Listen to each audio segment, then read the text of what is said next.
To be in love with you is everything. To be in love with you is everything. Every day is the way. Okay, so for the main course, for the Valentine's Day dinner, I thought I'd do a fillet Dijonnaise, which is just a very nice way of cooking steak. Now I have here a fillet steak, a very nice piece of steak there.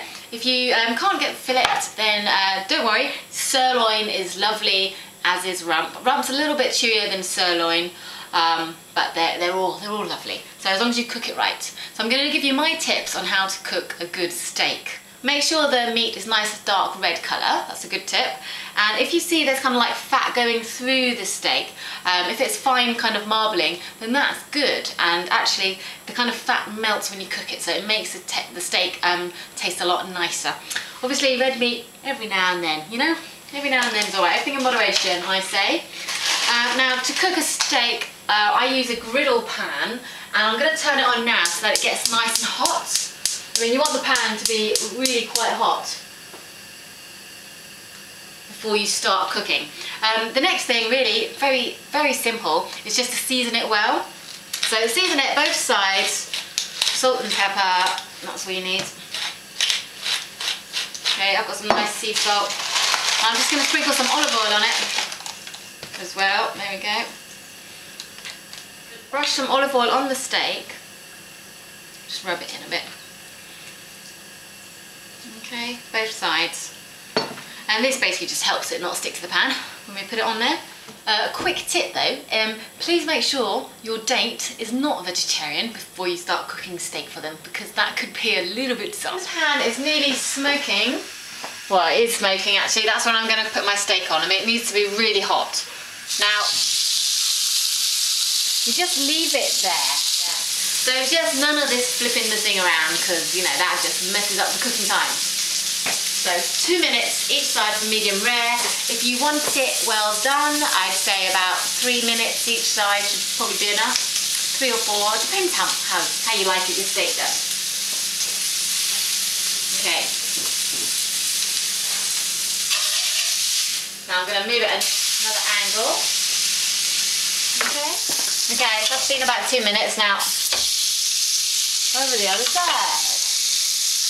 So once your steak is cooked, leave it to rest for about 3 minutes before you actually serve it and cut it, because that kind of keeps the juices in. But what we're going to do is we're going to make a Dijonnaise out of it. So all that is I'm going to put some Dijon mustard on top, a thin layer of mustard on top, and I shall definitely have to bring the camera around. And what you actually do need a piece of equipment for this. You actually need a blowtorch. So someone bought me a really dinky little cute one. I'll show it to you. Because they saw me with the big one, like the builder's one, and I looked a bit scary apparently. So I've got a really cute one which you can buy from, I don't know, I think most kind of foodie shops. So you've got your mustard. Good old layer of it on there. Okay. Now we're going to get your Demerara sugar. Sprinkle a nice pile of it on. Okay. Alright, give it a little pat. Now we're going to get blowtorch it.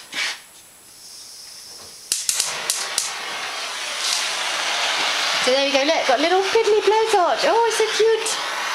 And you basically just want to do that.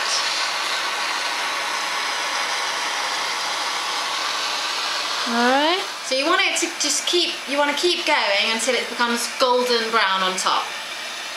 Alright, and you'll see it all bubbling away. Okay.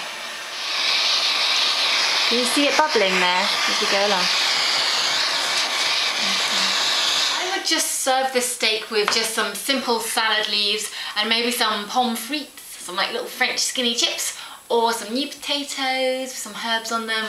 Just kind of keep it simple, you know, because the steak is so nice itself that sometimes simple is good. So I'm just going to plop the steak on top of my little salad, and the topping has gone hard and crunchy now, so it's like a crispy topping to the steak.